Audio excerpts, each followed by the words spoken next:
Sejak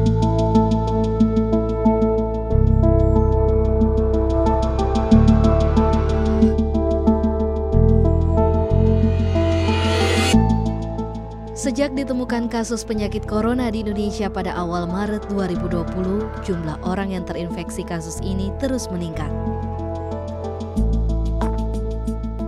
Beragam upaya dilakukan demi memutus rantai penyebaran virus corona, baik yang dilakukan pemerintah, lembaga sosial, maupun yang berasal dari inisiatif masyarakat sendiri. Tidak hanya untuk mengatasi dampak kesehatan akibat pandemi ini, tetapi juga dampak sosial dan ekonomi yang mendapat pukulan cukup berat.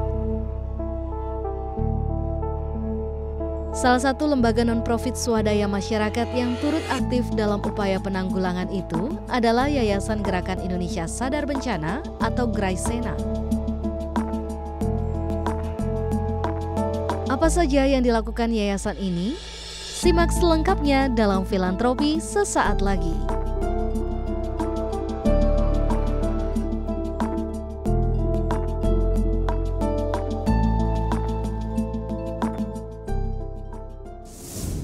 Mas, ini menarik sekali ya, GRAISENA ini kan fokusnya sebenarnya ke bencana. Nah, ini tiba-tiba ada pandemi corona, diurusin juga sama GRAISENA. Mengapa Mas hal ini diambil?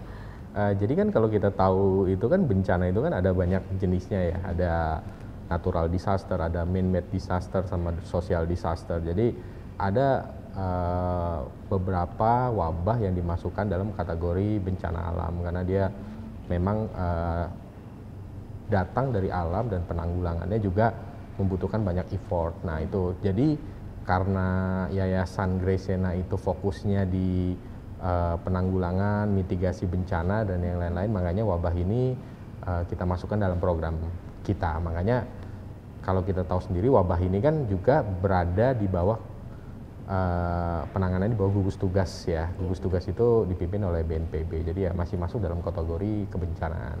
Oke, nah ini kan fokusnya juga ke tulang punggung ya kebetulan. Nah bisa diceritakan ini kenapa harus ke tulang punggung ini sendiri Mas?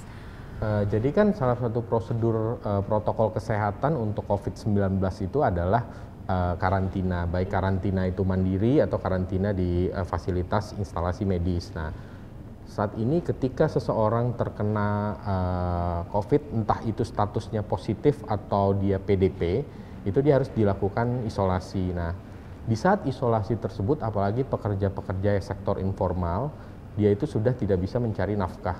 Nah, sementara yang kita tahu pekerja sektor informal tersebut ataupun pekerja lainnya sendiri butuh penghasilan untuk menghidupi keluarganya. Makanya kita coba concern di situ karena itu impact-nya itu sangat besar. Memang ada satu nyawa yang terkena, tapi di belakang satu nyawa tersebut terkadang ada 5 nyawa, 6 nyawa, 7 nyawa yang bergantung terhadap satu nyawa tersebut. Jadi itulah yang coba kita selamatkan juga, seperti itu.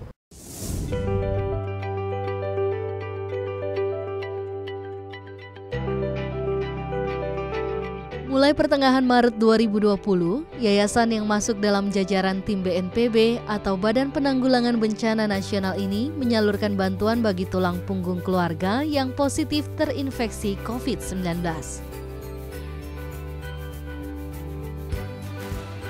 Hingga pertengahan April 2020, GRAISENA telah membantu lebih dari 100 kepala keluarga yang positif corona di 23 kota dan kabupaten di 17 provinsi di Indonesia.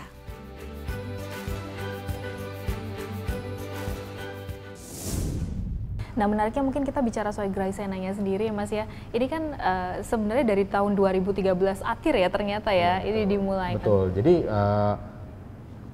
GRAISENA ini berasal dari sebuah komunitas ya di media sosial. Jadi kebetulan cukup banyak ya, kurang lebih sekitar 140.000 orang, komunitasnya cukup besar. Nah, di awal kita itu ada 3 hal sih yang kita fokuskan. Yang pertama itu adalah penanganan kebencanaan, kedua itu pendidikan. Pendidikannya ini dalam hal peningkatan budaya literasi.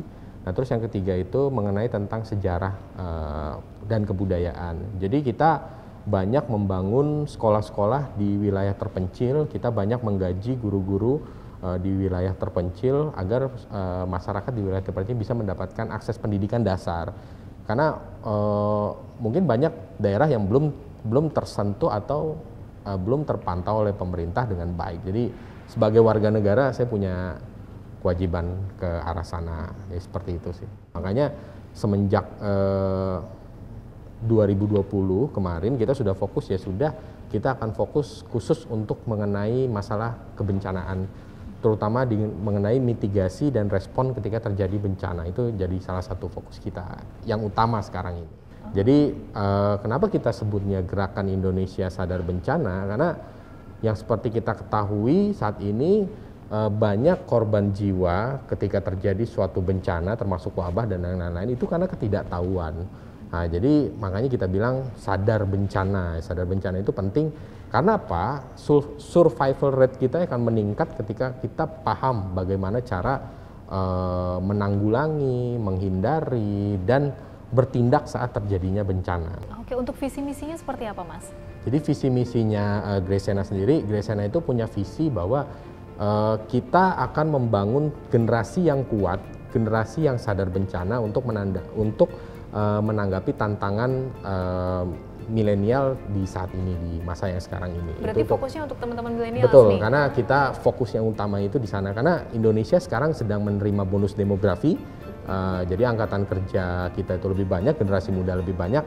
Otomatis ketika generasi muda itu sadar terhadap bencana, mereka juga bisa memprotek bangsanya, itu akan menjadi lebih baik untuk semuanya, seperti itu.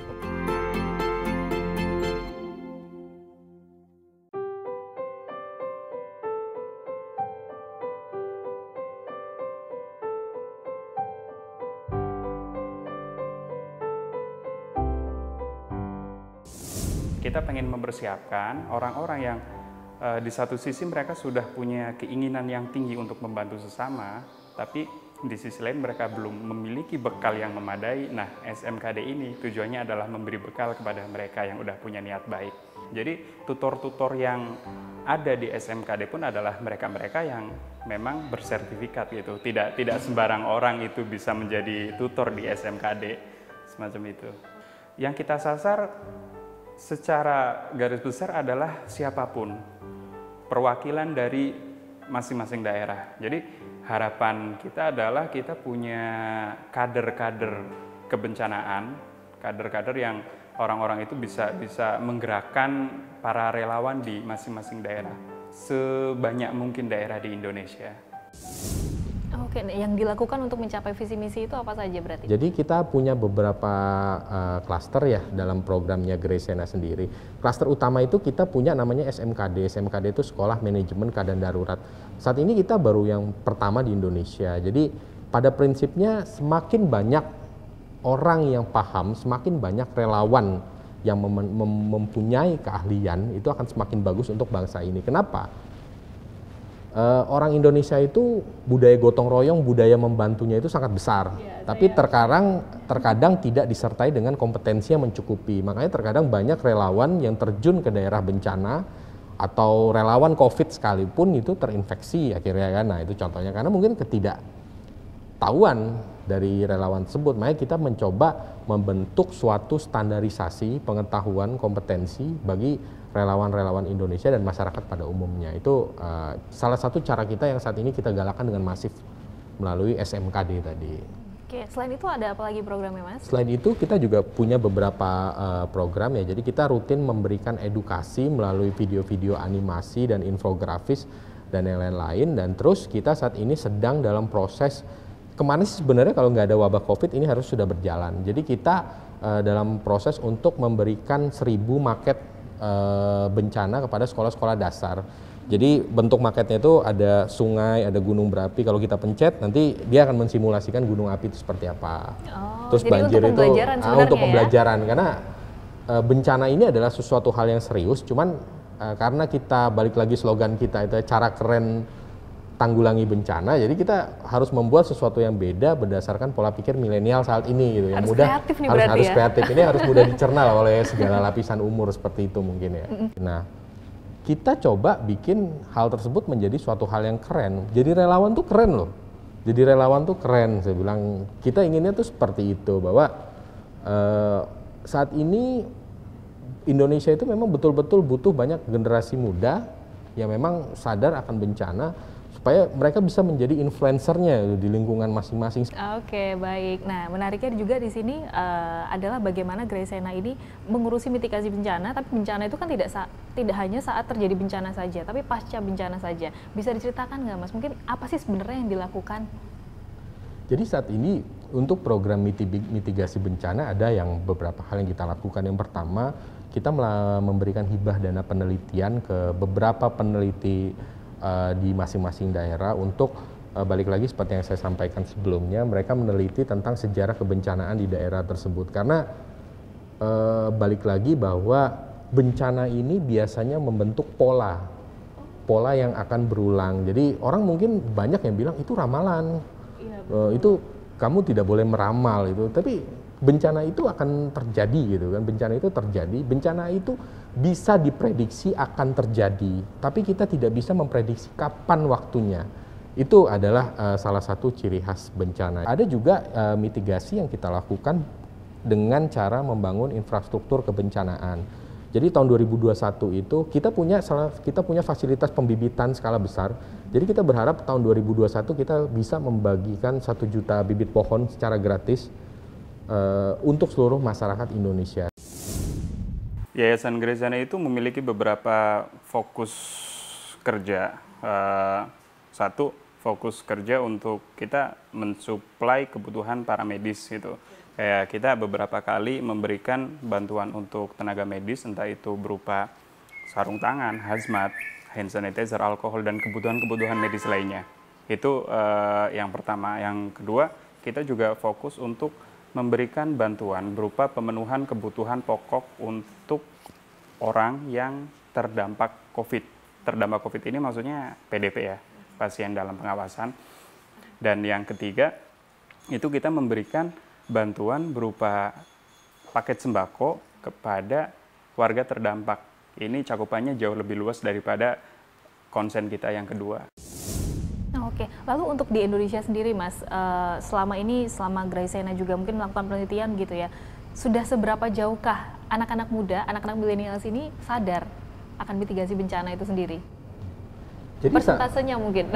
Jadi kita belum pernah melakukan kajian secara global satu Indonesia ini mengenai persepsi anak muda. Tapi yang perlu kita tahu saat ini, kita sekarang sendiri satu-satunya informasi kebencanaan yang paling diketahui banyak oleh warga Indonesia itu adalah aplikasi gempa itu. Jadi mungkin banyak, saya bisa bilang mungkin sekitar 5-10% warga Indonesia itu sudah menginstal aplikasi gempa di handphonenya masing-masing. Seperti itu. Itu orang menganggap itu bukan hal yang penting, tapi itu adalah suatu hal yang penting. Nah, jadi kebetulan kita rencananya dapat bantuan dari salah satu lembaga donor untuk lebih mengintensifkan program tersebut. Jadi saat ini kita sedang mendevelop kayak semacam aplikasi yang bisa digunakan untuk memonitor bantuan. Mas, kalau core values-nya dari Graysena sendiri itu apa saja sih sebenarnya, Mas?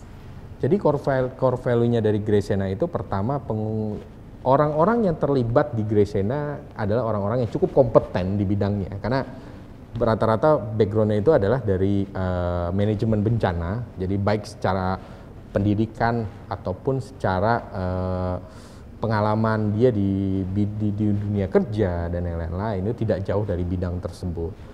Nah, itu yang pertama, core value-nya bahwa orang-orang yang mengurus Graysena adalah orang-orang yang kompeten. Terus yang kedua, Graysena itu salah satu organisasi yang sangat transparan. Graysena itu bukan organisasi yang besar, tapi Graysena adalah organisasi yang sudah menerapkan good corporate governance. Itu kita sudah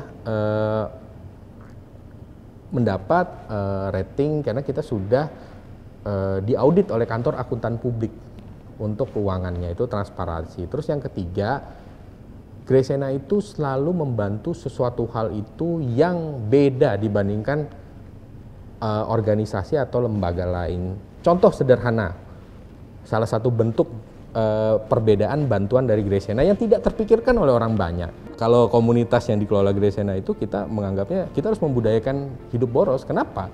Karena di balik sikap boros kita itu tersimpan rezeki milik orang lain. Kalau kita tidak bersikap boros, ya kalau misal contohnya lah, kalau kita datang ke salah satu objek wisata, kita bawa makanan sendiri dari rumah, bla bla bla bla, ya kita hemat gitu. Tapi ya rezeki itu kesejahteraan yang diberikan oleh Tuhan itu tidak boleh kita keep sendiri. Kita harus membagikannya juga untuk orang lain. Tapi kalau misalnya kita datang ke objek wisata, kita tidak bawa makanan dan lain-lain, sudah berapa banyak pedagang yang terbantu di situ kan?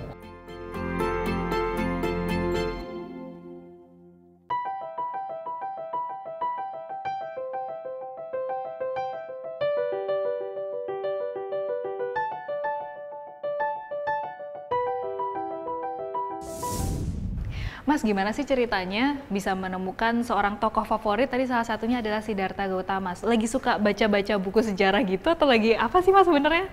Ya, jadi memang saya salah satu orang yang suka membaca biografi orang-orang besar gitu kan. Jadi dari banyak biografi orang-orang besar yang saya baca itu Siddhartha Gautama itu salah satu yang menimbulkan kesan besar bagi saya. Ada satu ucapan dari beliau yang menurut saya sangat berkesan bagi saya. Jadi ucapannya itu adalah semoga semua makhluk berbahagia. Jadi memang bahwa saya adalah orang yang percaya bahwa kesejahteraan yang kita terima dari Tuhan itu tidak boleh kita tahan untuk diri kita sendiri, tapi kita harus distribusikan kepada makhluk lainnya. Bukan hanya untuk manusia, jadi seperti itu. Yaitu salah satu hal yang membuat saya sangat terinspirasi dengan beliau sebagai salah satu tokoh. Bahkan saya cukup sering datang ke Taman Lumbini, tempat kelahirannya Siddhartha Gautama, dan juga saya ketika ada figur patung dan yang lain-lain Siddhartha Gautama itu biasanya saya menundukkan kepala. Biasanya sampai saat ini. Karena apa? Karena itu bagian dari cara saya menghormati seorang tokoh besar. Jadi ada beberapa tokoh besar yang ketika diabadikan dalam bentuk patung dan lain-lain, biasanya saya menundukkan kepala seperti ini, bagian bahwa dia telah banyak berjasa besar untuk umat manusia, mungkin seperti itu. Nah, untuk keluarga Mas sendiri nih, kan ada anaknya 2, apakah mereka juga diajarkan hal-hal seperti ini juga, Mas? Betul, jadi kenapa saya ingin menularkan hal tersebut untuk generasi muda, generasi yang ada di bawah saya nantinya. Mereka itu mereka harus sadar bahwa mereka itu tinggal di daerah yang selain diberikan keberkahan banyak oleh Tuhan, juga diberikan banyak bencana, karena hal tersebut biasanya berjalan seiringan. Jadi saya coba memberikan banyak inspirasi ke generasi muda, apalagi di keluarga saya, bahwa mereka harus bisa banyak berbuat untuk umat manusia, khususnya untuk menciptakan generasi yang sadar bencana. Kesalahan-kesalahan yang telah dilakukan di generasi saya terkait dengan kurangnya penanganan bencana semoga tidak terulang di generasinya dia. Itu yang saya anggap apa yang saya lakukan sekarang ini investasi selain untuk umat manusia juga untuk diri saya sendiri. Minimal ketika saya banyak membagikan pengetahuan, membagikan kegiatan-kegiatan sosial dan yang lainnya terkait kebencanaan, generasi yang timbul nantinya akan mengamankan diri mereka sendiri supaya mereka bisa menjadi komunitas sadar bencana. Setiap generasi harus punya cerita masing-masing. Saat ini fokus teman-teman media sosial itu ada di Instagram. Di situ kita bikin beberapa informasi tentang COVID-19. Tim-tim fokusnya ke sana gitu, ke meluruskan kabar, meluruskan informasi gitu. Jadi orang tidak terlalu panik, orang tidak terlalu takut apa yang akan menimpa mereka setelah COVID ini gitu. Jadi kita di situ coba memberikan pencerahan kepada teman-teman. Di sini saya mendapatkan keluarga baru, teman-teman baru, dan saya bergabung. Dan ya sebisanya kita bantu gitu untuk sesuai dengan yang sering dibilang sama Mas Ranggi, kita harus menghidupkan lilin-lilin kecil kita agar yang lain tidak kegelapan. Nah itu yang saya pegang juga di sini gitu. Mas, tadi saya tertarik sama prinsipnya, kan disuruh hidup boros nih. Tapi kan berbeda, iya, tapi borosnya di sini kayaknya bukan ke hal yang negatif begitu ya ternyata ya. Nah, saya penasaran dengan financial sustainability dari yayasan sendiri. Ini seperti apa berarti kegiatan yang dilakukan, boros juga kah atau kayak gimana nih? Jadi gini, Graysena sendiri punya beberapa bisnis model yang sudah dilakukan saat ini dan yang nanti akan dilakukan ke depannya untuk memastikan bahwa dukungan pendanaan itu selalu ada untuk yayasan ini. Jadi Ya sekarang itu kita menjual merchandise-nya itu di salah satu komunitas kita itu banyak berbasis media sosial. Jadi dari Gresena sendiri saat ini sudah menjual merchandise, nilainya itu sangat fantastis untuk organisasi yang bisa dibilang ya hanya tadinya mungkin berawal dari iseng-iseng dan lain-lain. Jadi dengan kita menjual merchandise saja harusnya kita sudah bisa membiayai secara baik kegiatan-kegiatan kita untuk saat ini. Mas, berarti di sini artinya relawan ini boleh siapa saja yang ingin terlibat ya? Boleh siapa saja. Jadi di Gresena sendiri saat ini kurang lebih ada yang terdaftar 1.127 relawan di database relawan kami yang sudah terdaftar di seluruh Indonesia. Siapapun bisa datang ke Gresena sebagai relawan. Kita sangat terbantu ya kan. Kita tidak mungkin menolak orang-orang yang ingin mendermakan waktu dan uangnya untuk umat manusia. Jadi saat ini ya itu cuma balik lagi jadi dalam Gresena sendiri relawan itu dibagi jadi 3. Pertama itu relawan non skill, kedua itu ada relawan semi skill, ketiga itu relawan skill. Oke, Mas, untuk regenerasi juga ini kan sangat penting ya, karena sekarang sudah 7 tahun berjalan dan sekarang Mas juga sudah menjadi Dewan Pengawas akhirnya. Nah, ini apa yang dilakukan Mas supaya regenerasi ini bisa terus berjalan? Ya, jadi memang di Gresena itu kita di pengurusan Gresena sendiri saat ini kita banyak mulai menarik orang-orang profesional dari luar. Tapi yang masih dalam lingkaran komunitas kita, karena kita ada sekitar 150.000 orang di dalam komunitas yang kita bina. Kita target di tahun 2025 nanti bahwa seluruh kepengurusan yayasan itu akan diserahkan kepada orang-orang yang profesional dan full time. Jadi kita berharap lembaga yang kita sudah bangun ini akan bisa memberikan banyak manfaat untuk umat manusia seperti itu. Terakhir Mas, boleh dong pesannya untuk masyarakat Indonesia terkait dengan bencana? Jadi yang perlu kita pahami adalah bencana itu adalah sesuatu hal yang bisa diprediksi akan terjadi atau tidak. Tapi bencana itu adalah suatu hal yang tidak bisa diprediksi kapan terjadinya. Nah, dengan meningkatkan kompetensi, pengetahuan, dan juga kemawasan diri kita, itu akan meningkatkan survival rate ketika kita akan menghadapi suatu bencana. Dan yang paling penting adalah dari itu semua, hidup ini bukan hanya soal durasi, tapi soal bagaimana kita berkontribusi untuk masyarakat. Jadi kalau misalnya kita bisa berkontribusi lebih luas untuk segala sesuatu hal, otomatis kita akan bisa menciptakan jejaring sosial yang lebih baik untuk umat manusia semuanya. Mungkin itu dari saya.